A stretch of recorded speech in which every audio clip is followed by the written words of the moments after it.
Jade Whitmore had worked in the service industry long enough to develop the kind of instincts that didn't just keep a restaurant running, they kept it alive. She wasn't the type to make speeches or demand the spotlight. She operated with quiet precision, always observing more than she said, always anticipating what could go wrong before it did. As general manager of Holland Birch, a high-end steakhouse tucked into the financial district of downtown Atlanta, she had seen her fair share of chaos. The restaurant, a favorite among lobbyists, lawyers, and senior consultants, had survived volatile staffing shortages, surprise inspections, and more than a few unruly guests trying to take advantage of the luxury branding. But Jade had a gift. She could diffuse tension before it escalated, pivot service in real time, and remember customers not just by name but by preference, tone, energy. She didn't just manage a restaurant, she controlled its rhythm. It was a skill that came from years of fine dining experience, backed by long shifts, brutal lessons, and unshakable resilience. On a late Tuesday afternoon, when the restaurant was still half empty, a woman walked in through the main entrance, not rushing, not hesitant, just gliding through like she belonged in the very marrow of the building. She wasn't particularly remarkable at first glance, dressed in a soft gray coat that hung past her knees, a pale silk scarf tucked neatly at her neck. Her heels barely made a sound on the hardwood floor. She didn't pause to look at the interior like newcomers often did. Instead, she simply approached the host stand and gave a faint smile that didn't quite reach her eyes. There was a poise to her, a sort of curated calmness, and something about her presence made the new hostess fumble slightly with the menus. "Welcome to Holland Birch," the hostess began, her voice a touch too eager. "Do you have a reservation?" The woman responded softly, almost amused. "I think someone was expecting me." When Jade was called over more out of confusion than concern, the woman was already seated at one of the single two tops by the side window, the kind of table often preferred by those who wanted to people watch without being watched themselves. Jade walked over with the practiced professionalism of someone who dealt with high-maintenance clients for a living. She offered her standard greeting, her tone warm but cautious. "Good evening, I'm Jade, the manager on duty tonight. I understand there may have been some confusion with your reservation?" The woman looked up slowly, her eyes sharp and unreadable. "No confusion," she said. "I've been here before. Quite a few times, actually. You just don't remember me." Jade didn't recognize her. She was sure of it. Not just her face, Jade had a photographic memory when it came to patrons, but her voice, her mannerisms, her air.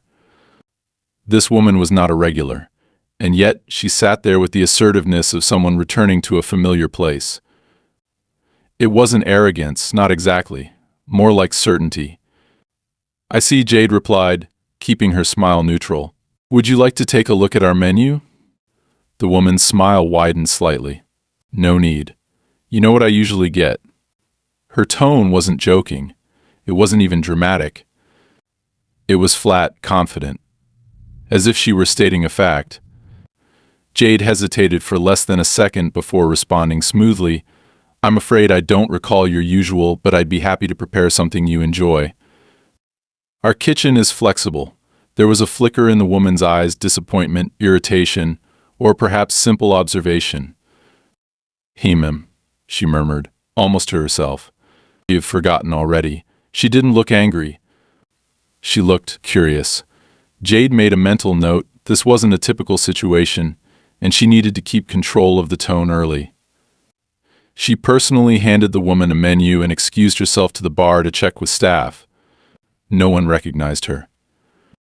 Not the longtime bartender, not the two servers who had been with the restaurant since it opened, not even Mel, the line cook who remembered a couple's engagement dinner from 3 years ago based solely on their wine order. The woman wasn't in their reservation system. No prior bills matched her face. Jade ran a quick check through the payment logs. Nothing stood out. So who was she? The woman remained seated for over 40 minutes, never ordering, just sipping a glass of water and staring out the window. When a server approached again, she waved them off with a polite but final gesture.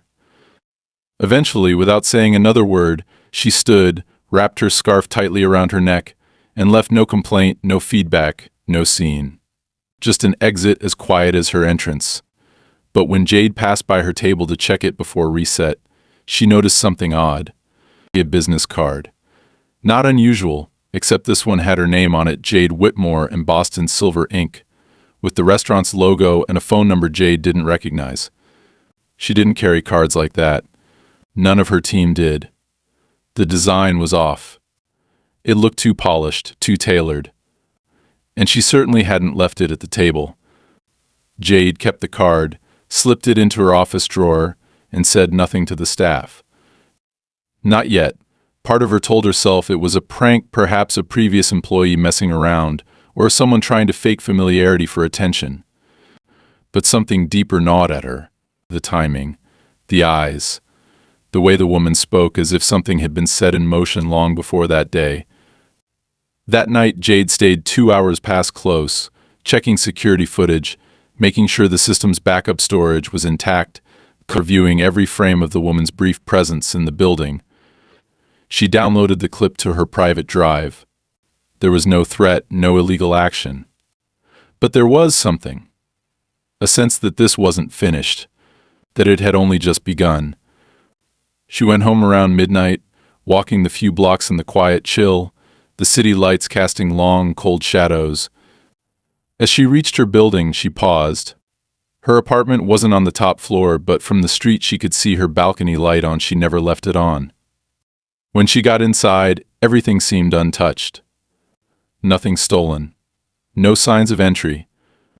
But on her kitchen counter there was a folded napkin from Holland Birch, her restaurant, folded perfectly symmetrically. And on top of it, a small white stone, polished smooth. That night, Jade didn't sleep, not out of fear but calculation. Something was unfolding, and she didn't know what it was yet. But she knew it had chosen her. 2 days later, Jade returned to her regular routine with the crisp detachment of a manager who couldn't afford to let strange behavior or paranoia interrupt the rhythm of her operations. She logged morning deliveries, double-checked the staff schedule, reviewed the week's prep sheet, and reminded herself not to dwell on unusual patrons because in her world, eccentric people passed through restaurants all the time. But the business card remained in her drawer, and the folded napkin that appeared in her kitchen hadn't been explained. She hadn't told anyone about it, not even Cameron, her assistant manager, who had the type of skeptical calm she usually relied on in difficult situations. Something about the card and the napkin made her feel as if speaking them aloud would grant them more power than she wanted to admit they held. Instead, she focused on precision, on routine, on what she could control. That Thursday evening, the restaurant's dining room was bustling, filled with the usual mix of finance types, their jackets casually slung over chairs, discussing contracts and performance metrics over bourbon and bone and ribes. Jade had just finished coordinating a last-minute switch for a VIP party in the private room when one of the hosts approached her with an expression she'd learned to dread, eyebrows slightly raised, lips tight, voice cautious. "She's back," the host murmured, eyes flicking toward table 12. No reservation. She just walked in, sat down, said she didn't need anything. Jade didn't have to ask who she was. She knew. A subtle wave of adrenaline passed through her, not panic, but the stiffened mental posture of someone about to deal with an unresolved variable. She calmly excused herself from the host stand and made her way through the dining room, weaving between tables with a practiced smile. There she was again, seated at the same window-side table, same posture, same calm expression, her coat neatly draped over the back of her chair. She didn't look up as Jade approached. "Welcome back," Jade said evenly. "Is there something I can help you with tonight?" The woman finally looked at her, face unreadable. "I see you're still pretending not to know me." Her voice was slightly colder than before, less amusement, more warning. "I don't believe we've ever had a formal introduction," Jade replied. "But if you'd like to place an order, I'm happy to help." "I already did," the woman said quietly. 4 days ago. A very specific one. And it seems you've decided to ignore it." Jade's pulse quickened. She took care not to show it. Mom, we don't currently have any pending orders or pre-orders on file. If you have a confirmation, we can look it up together. You wrote it down, the woman interrupted. Your handwriting. I described every detail. You nodded, smiled, and now you pretend like it didn't happen. There was no anger in her voice, just eerie, restrained insistence.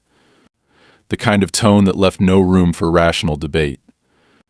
Jade glanced at the surrounding tables. No one was paying much attention yet. The noise of clinking glasses and low conversation kept everything buffered. She crouched slightly, lowering her voice. I'm going to ask you calmly to clarify what it is you believe you ordered and when. If there's been a mistake, we'll make it right. The woman leaned forward. You told me it would be no problem at all. That you remembered me from my last visit. That you'd make sure the meat wasn't from corn-fed cattle, because that affects the marbling. You said you'd speak to the butcher directly. Men? You looked me in the eye and promised. There was no such dish. There was no such butcher arrangement. Jade had never promised anything like that, nor would she ever. I'm afraid there's been a misunderstanding, she said. Something flickered in the woman's face. Not rage, not yet, but the twitch of tension building, a coiling of energy behind her gaze. You're doing this on purpose, she whispered. You think I don't know when someone's lying to me? Jade straightened slowly. I'm going to give you a few minutes to decide if you'd like to place an order or leave. If you choose to stay and harass my staff, we'll have to ask you to exit the premises. At that, the woman's smile returned, slow and deliberate, as if Jade had just confirmed something for her. It's already too late for that, she said. She stood. Her coat fell slightly open, and from the oversized bag slung over her shoulder, she pulled a long, serrated steak knife wrapped in a linen napkin. Jade's stomach dropped, not because she felt afraid in that exact moment, but because she knew how the story could twist from here. Guests still chattered. Servers still moved. But her tunnel vision focused on the glint of the blade in the woman's hand. Not raised but held loosely, casually, like a musician with a familiar instrument. I am, Jade said, her voice sharp and low. She didn't move. She made a subtle gesture behind her, a signal to the floor manager, who immediately peeled off toward the bar where security could be quietly notified. You need to put that down. Right now. I waited. I was patient, the woman muttered, almost to herself. You promised. And now you make me look like a liar in front of all these people. Jade's mind raced not in panic, but in logistics. If she reached out, the woman could slash. If she stepped back too quickly, others would notice. Too much attention could escalate this, and too little could cost someone a life. The woman's voice rose just enough to draw a few curious glances. You ignored my order. The blade was still down, but her tone cracked the bubble of normalcy in the room. Conversations dipped. Heads turned. Jade held her ground, put it on the table, and walked outside. We can resolve this calmly. You don't get to talk now, the woman said, the knife trembling slightly in her hand. You've said enough. Security reached the table within 20 seconds. The woman didn't resist. She dropped the knife before they touched her, smiled sweetly, and said, You might want to ask her what else she's forgotten. As she was escorted out, she didn't scream, didn't protest. She walked like someone who'd just finished a successful audition. The police arrived. Jade gave a full statement. The weapon was taken as evidence, but because there had been no active threat, no attempt to harm, no physical contact, the woman was issued a warning and released. No arrest, no charges.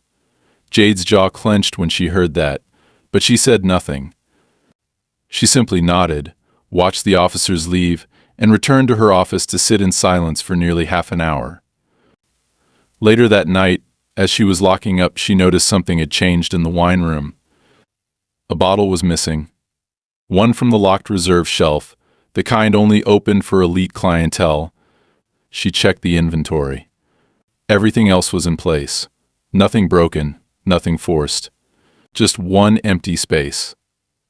She checked the camera feed. The system had glitched again, 22 minutes of footage overwritten by static. The woman hadn't come for the food. She never had. She came to deliver a message, and it wasn't over. In the days following the knife incident, Jade found herself operating under a dull, sustained pressure, like a kettle building steam but never quite whistling. On the surface, the restaurant returned to its routine. Staff showed up for shifts, orders came and went with their usual degree of friction. Guests who had been present that night recounted the story to friends with the exaggerated flavor of urban legend. Some woman pulled a knife because her steak was overcooked quickly became the oversimplified narrative passed around by clients and whispered between waiters.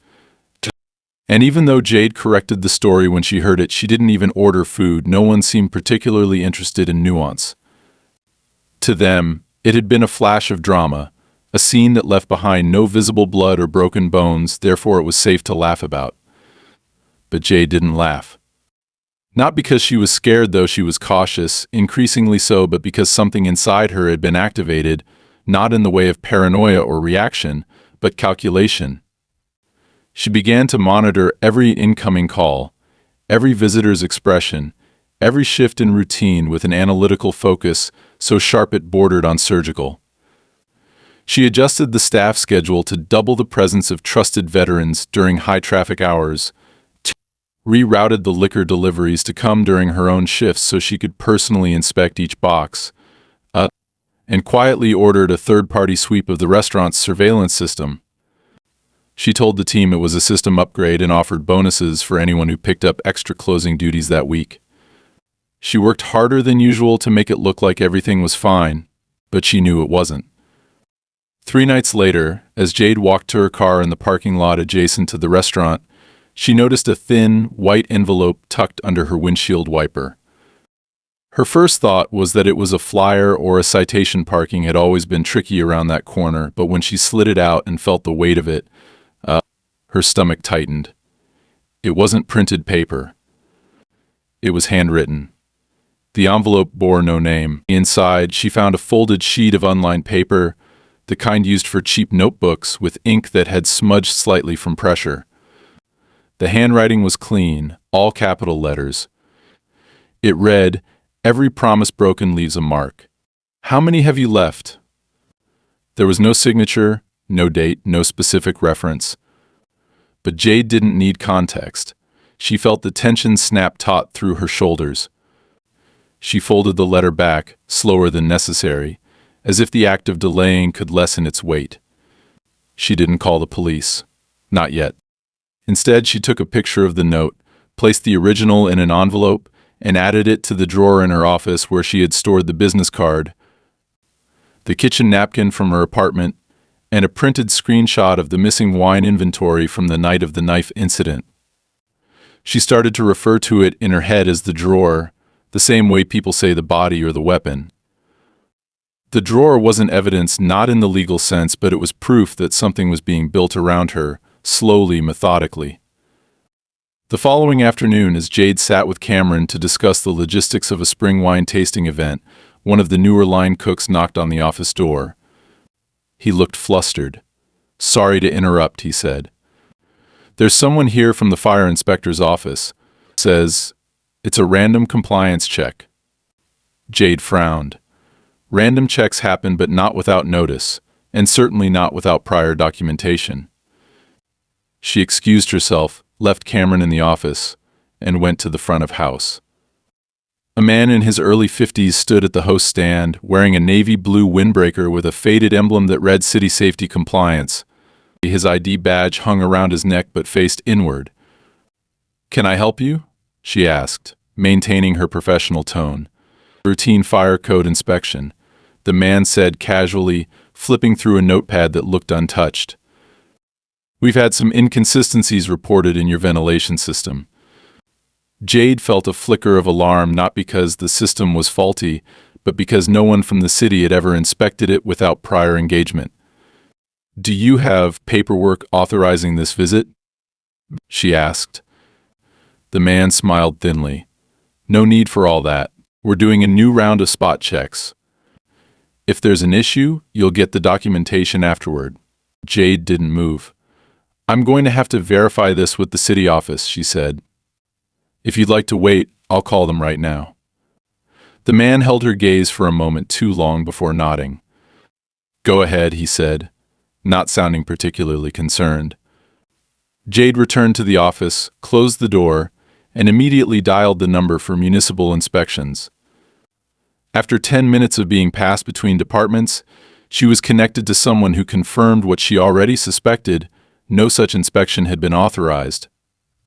When she returned to the host stand, the man was gone. Just vanished. No sign of him in the dining room, no door alert from the security system. He had simply exited. She didn't report that either, not yet. Not because it wasn't reportable, but because she knew, instinctively, that whoever was doing this was counting on predictable behavior. Call the police. Create noise. Panic the staff. She refused to play that game. Instead, she quietly escalated her own precautions. She contacted a legal consultant the restaurant group had used in the past and asked them to conduct a private compliance audit, not because she suspected wrongdoing, but because she wanted clean paperwork in place, documentation ready in case a more official accusation was brought. She also requested access to background checks on recent hires, especially those who had access to the wine room or the manager's terminal. The firm flagged no immediate threats, but one anomaly stood out. A new dishwasher listed a reference from a catering company that hadn't existed for over 2 years. When Jade asked the staff about him, they said he had stopped showing up 3 days ago around the time of the inspection incident. No one had questioned it. It was just another kitchen no-show in a long list of unremarkable disappearances. Except it wasn't. That night, as she prepared to lock up, she noticed something else. On the edge of her office desk, barely noticeable beneath a stack of invoices, sat a small object she didn't recognize: a button, smooth and silver, like one that might come from an old uniform or coat. It wasn't from any staff clothing, not from their standard attire, and certainly not from hers. She didn't touch it, just stared at it for a long moment before slowly sliding it into a clean Ziploc bag, labeling it with the date. She placed it in the drawer. The drawer was getting fuller. What unnerved her most was the stillness of it all. There were no direct attacks, no broken windows, no threatening calls. Just small distortions. Disruptions that, when taken separately, could be written off as coincidence or employee error or system malfunction. But together, they told a different story. Someone wasn't just harassing her. They were eroding the framework around her, trying to make her question the reliability of her environment, her staff, her systems, and eventually herself. The escalation wasn't loud. It was insidious. And it was working. The rain started just after dusk, soft and steady at first, then thickening into a cold sheet that painted the windows of Holland birch with distorted reflections of the street lamps and passing headlights. Inside the restaurant, everything moved as usual, or at least appeared to. Jade stood at the far end of the bar, watching the motion of the room like a conductor watching a symphony she no longer trusted. She wasn't paranoid, at least that's what she kept telling herself, but her instincts had shifted from management to defense. Each movement was now a potential breach, every unfamiliar face a warning. The drawer in her office was full enough now to feel like a case file: the knife incident, the napkin, the letter on her windshield, the missing wine bottle, the unauthorized fire inspection, and the button on her desk. But still, no direct link, no single act that could be traced to a person, no clear crime committed in full daylight.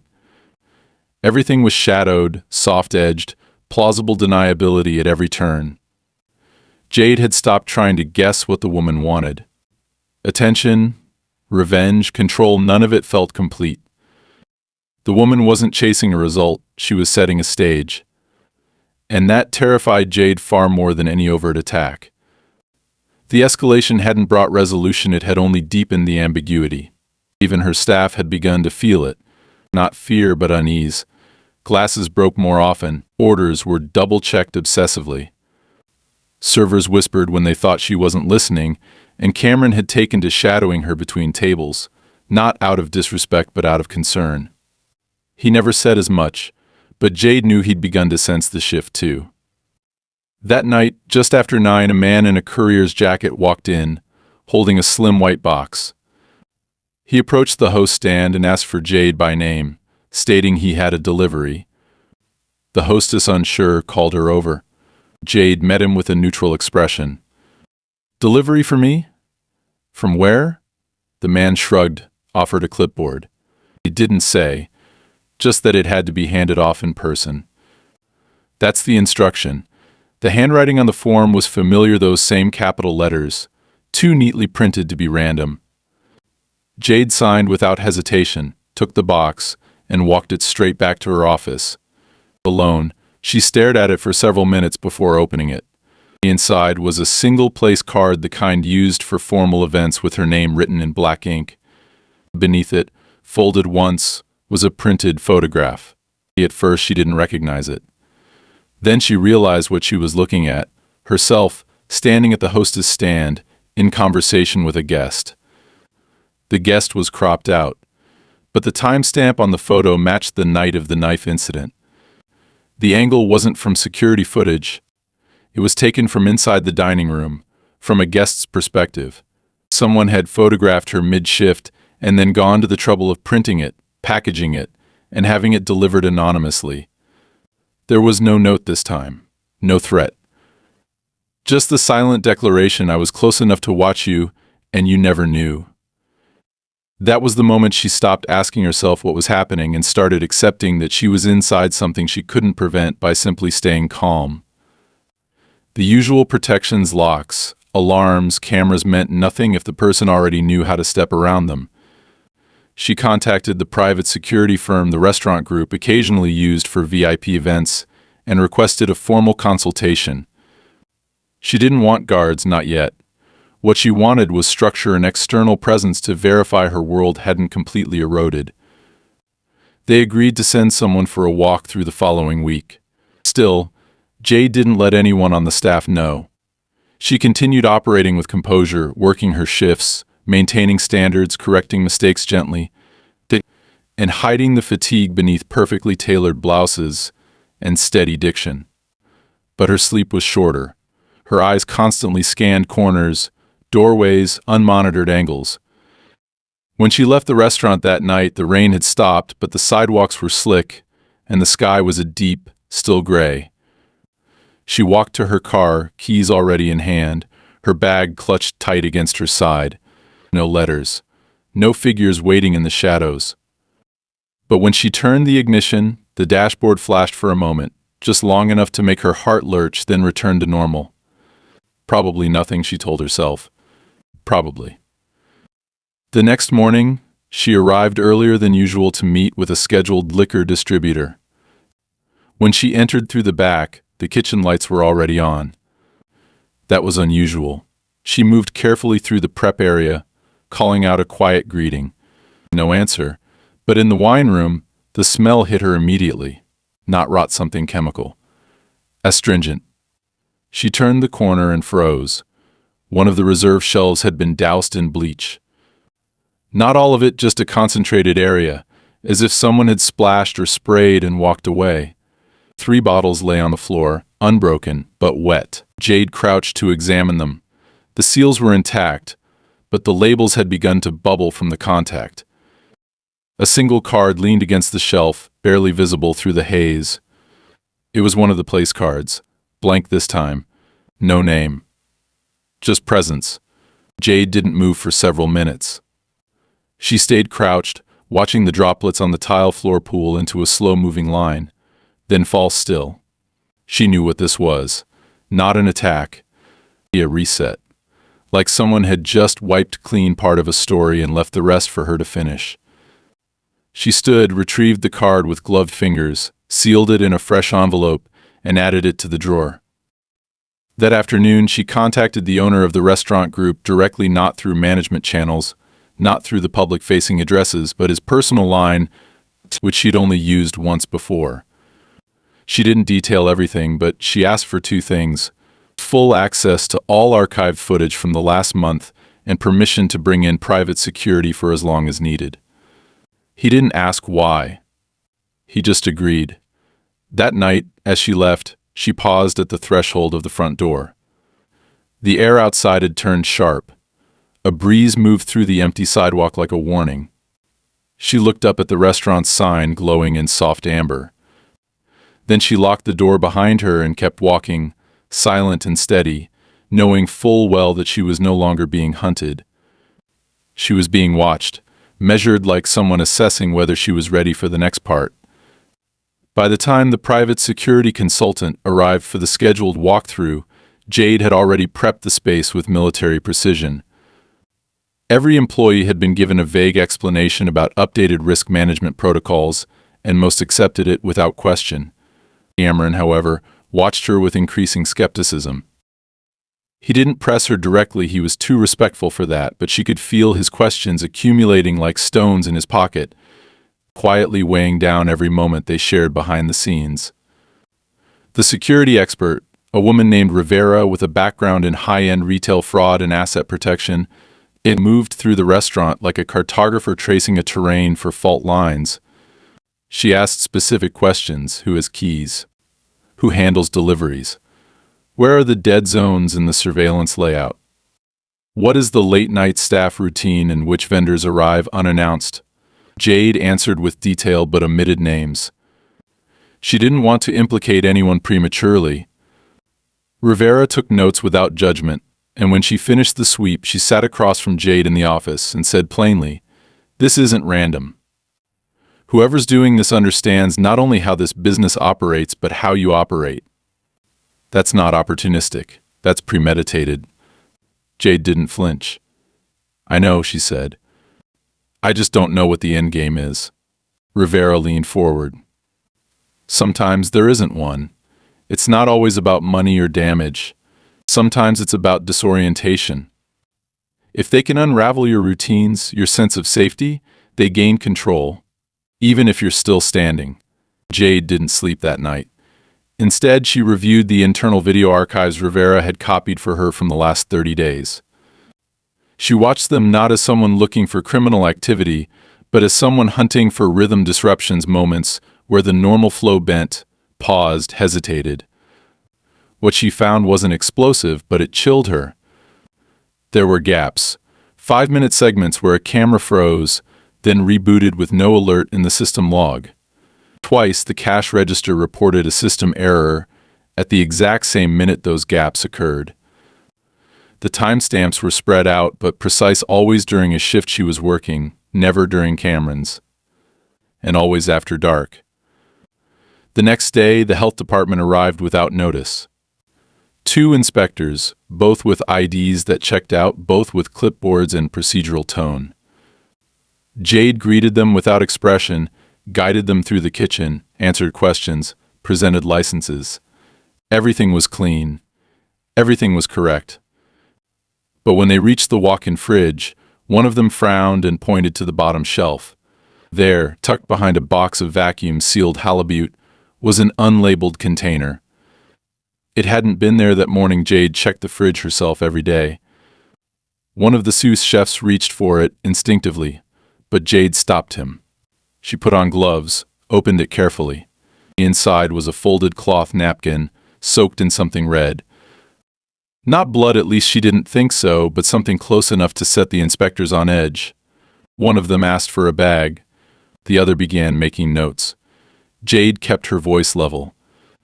"We'll cooperate fully. But that item didn't originate here. It's a plant. Someone placed it." The inspectors gave her a look that said, maybe? Maybe not. But the implication hung heavy in the air. Regardless of its origin, its presence was now a liability. The inspection was downgraded to conditional pass. The report would trigger a secondary review. Later that night, Cameron finally confronted her. They were in the office, alone. He closed the door behind him without sitting down. "I know something's going on," he said, "and I've tried to stay out of it. But now it's affecting the restaurant. The team's on edge. You're barely sleeping. That napkin today, Jade, what the hell are we dealing with?" Jade looked at him for a long moment, then opened the drawer. She took out everything: the card, the photo, the bleach damaged bottles label, the blank place card, the windshield letter, the button, and now the health inspection report. She spread them on the desk like evidence in a trial. "I don't know who she is," she said, "but she's done this before. Maybe not here, maybe not in the same way, but she knows how to apply pressure without leaving fingerprints. And now she's inside our infrastructure." Cameron was silent for a moment. Then he said, "You think she's done this to other restaurants?" "I think she's practiced," Jade replied. "I think she targets places that depend on their image and their control. And she waits. She erodes that image piece by piece. She doesn't destroy it all at once. She lets it unravel itself. That night, she didn't go home. She stayed in the restaurant after close, telling Cameron she needed to catch up on vendor accounts. In truth, she sat in the wine room with the lights off, watching the reflections in the glass bottles, waiting for a shadow that never came. At 3 a.m, she walked the perimeter of the building with a flashlight. Behind the dumpster, she found a pile of shredded paper. She collected it in a trash bag and brought it into the office. By dawn, she had reconstructed enough of it to see what it was: printouts of Yelp reviews, TripAdvisor notes, Google ratings, all with her name circled in red ink. Some were real, some fabricated. All of them painted a story of inconsistency, rudeness, mismanagement. One featured a quote that sent a shiver down her spine. "The manager told me I wasn't memorable enough to deserve service." She had never said those words, but someone had written them in a way that made them sound true. By the end of the week, anonymous calls had begun. Some were complaints. Others were tips. One caller claimed Jade had screamed at a guest. Another said they saw her shove a line cook. Each claim was absurd, but together they formed a pattern, a theater of credibility. When she contacted Rivera again, the response was direct. "This is reputational warfare," she said. "She's creating a profile of instability. If it keeps going, it won't matter what's true. It'll matter what people believe." That same day, Jade received an email. No sender, no subject, just a single sentence in the body: "I never needed the steak. I needed the story." The room tilted slightly as she read it. Not from dizziness, but from the clarity that followed. It had never been about the order. Not the menu. Not the table. The woman had come in with a script, and Jade had refused to play her role. So the woman wrote her own version. The knife was never meant to harm. It was a prop, a punctuation mark. Every act since had been part of the same play. And now the audience was watching, unsure whether the woman on stage was a hero, a villain, or something in between.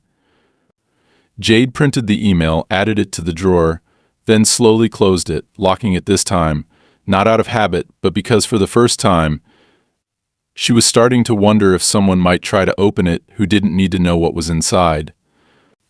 The second escalation wasn't physical. It was strategic, and Jade understood now that the next move wouldn't be subtle. It would be public, and she had to be ready. The Friday before the long holiday weekend arrived like a storm cloud swollen with electricity, silent but undeniable. Hall & Birch was fully booked for the evening, every table reserved. The private room promised to a tech firm celebrating a merger, and a reporter from one of the city's lifestyle publications expected sometime after 8 to do a profile piece on the reinvention of classic American dining. Jade had reviewed the floor plan 3 times, run through the service rotations with her senior servers, and double-checked the wine cellar inventory herself. Every bottle was accounted for, every corner vacuumed, every employee as tightly wound as the stemware polished to a mirror shine. Despite the tension humming beneath her skin, Jade moved with the efficiency of someone who had convinced herself she still held control. Rivera had increased external monitoring. Cameron now stayed late by default. The drawer was locked, but its contents lived in her mind like ghosts, each one whispering warnings she refused to say aloud. It wasn't over, and the silence this week had felt too curated, too purposeful, like the inhale before a scream. The first hint came just after 7, when a waiter passed Jade a note left on a bathroom counter, addressed to the woman who never delivers. It was short, scrawled in black marker on a blank check presenter. It read, "You'll serve me tonight, or you'll serve them something worse." No name, no signature, just a half-threat that clung to her like static. Jade didn't show the note to Cameron. She slid it into her coat pocket, returned to the floor, and stayed within earshot of the entry. At precisely 8:42, a woman entered through the main doors wearing a long navy trench coat and dark-rimmed glasses. Her hair was different, longer, styled differently, dyed, but Jade recognized her in an instant. It was in the way she walked, how she scanned the room not as a guest but as a stage director measuring the angle of every light, the shape of every silence. She did not approach the host stand. She went straight to the bar and waited. Jade took a deep breath, signaled Cameron with a brief nod, and approached with calm, deliberate steps. "Can I help you?" she asked quietly. The woman didn't turn. "I'd like my order now," she said, not quite smiling. "The one I placed a while back." Jade's tone remained flat. "This is a private evening. All our guests have checked in. You'll need to leave." The woman finally looked at her. "I think you misunderstand. I'm not here for the food. I'm here for the story, and you've made it very compelling." Jade didn't move. "You're not welcome here." "That's the beauty of a public place," the woman said. "I don't need to be welcome. I just need to sit." She turned, headed to an empty two-top near the windows, one that hadn't been booked but was never meant to stay open. Jade followed, not close enough to confront, but close enough to intercept. She signaled a junior manager to notify Rivera's team outside. But just as Jade reached the table, the woman raised her voice slightly, just enough to crest the ambient hum of conversation. "Is it true you threatened a guest with physical violence last month?" Her voice was theatrical, pitched like a question, but clearly meant for nearby ears. Jade froze. A few guests turned their heads. The woman continued, louder now. "Or is it that you denied service based on personal bias?" "I've heard both. I just wonder which one tonight's paper will print." The room shifted. Not dramatically, just the subtle deceleration that occurs when background noise starts to pay attention. Jade stepped forward. "Please leave now." The woman leaned back in her chair, crossed her legs. "Take me." Jade didn't flinch. She gestured to security, who had already entered through the side door. 2 guards approached, firm but professional. "Ma'am, you're creating a disturbance," one said. "We'll escort you outside. You can leave voluntarily or be removed." For a moment, Jade thought the woman would fight, refuse, yell, make a scene. But she didn't. She stood slowly, gracefully, then reached into her coat pocket and pulled something out, a steak knife from their own restaurant, wrapped in one of their napkins. Before anyone could move, she sliced the blade across her own arm, not deep, but with purpose. Blood welled immediately. She screamed, dropped the knife, and stumbled forward, gasping. "She attacked me." The room exploded. Chairs scraped. Glasses spilled. Someone called out for help. Guests backed away, some reaching for their phones, others simply frozen in shock. The woman collapsed dramatically near the center of the floor, moaning as blood dripped from her sleeve. "She did it," she sobbed. "She said I was a threat. She took the knife. She said I didn't belong here." Guests stared at Jade, eyes wide, uncertain. A few staff members ran forward, one with a towel, another with a phone to call 911. But Jade didn't move. She stood perfectly still and said, loud and clear, "There is a camera positioned over this table. There is a second one by the bar. This is being recorded. The knife came from our drawer, and she brought it from the back. She has no reservation, no record. She's been here before. This is staged." Rivera entered at that moment, flanked by 2 officers already briefed and positioned nearby due to prior warnings. One of them moved toward the woman on the ground.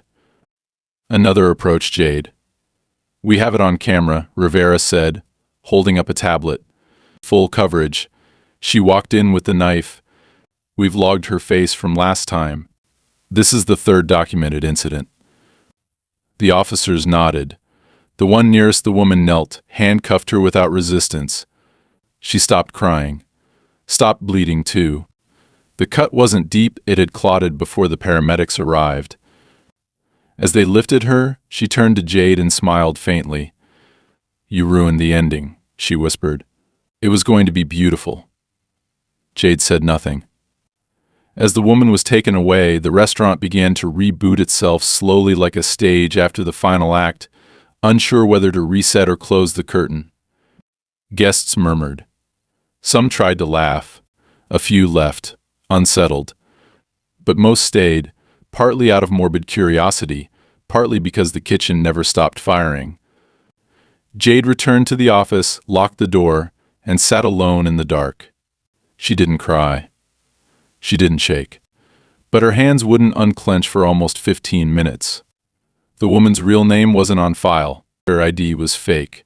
Her fingerprints matched two separate identities, both associated with civil nuisance complaints across 3 states.